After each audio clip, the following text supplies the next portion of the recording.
Yan o, yung pinamimigay na drinks. Libre lang yan. Pwede kang kumuha. Pwede kang kumuha sa ganyan.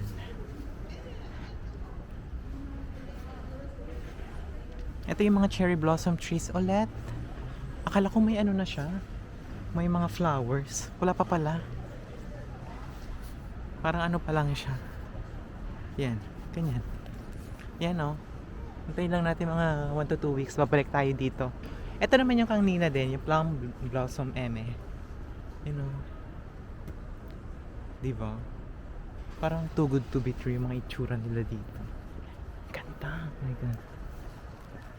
Kaya sabi ko talaga, kapag pumunta ako ng Japan, iba-vlog ko talaga para makita nyo din kung gaano siya kaganda.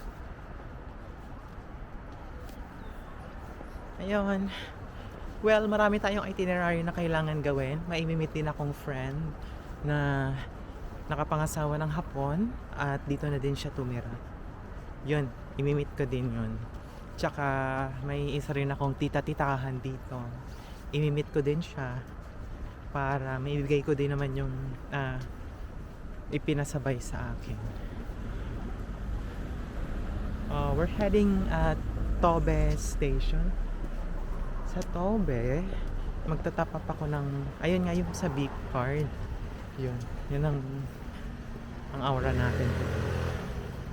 After nitong vlog na to, doon tayo pupunta.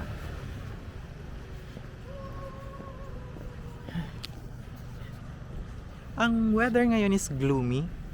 It's 6 degrees. Kaya nga ang outfit ko ngayon is ganito talaga. 'Di ba? Pang winter talaga. Check natin.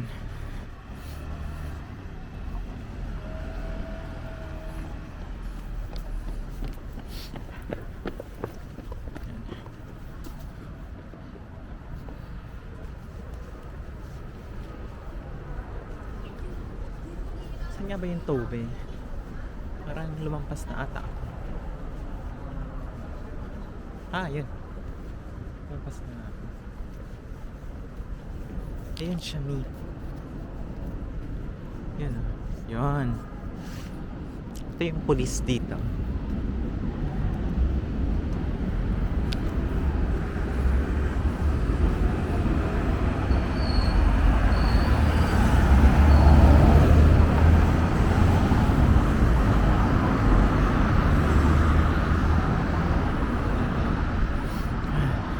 Magta-top up kasi ako ng paso. Kaya doon ang aura natin. May 7-Eleven din dyan kung nagugutom ako. Pero as of now kasi hindi pa ako nagugutom, to be honest.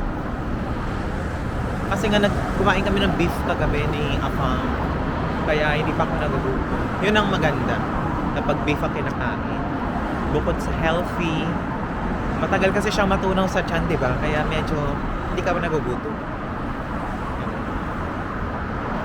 Ito yung sinasabi ko sa inyo, 7-Eleven. Yan. Tsaka bibili pala ako ng warmer, yung leggings, para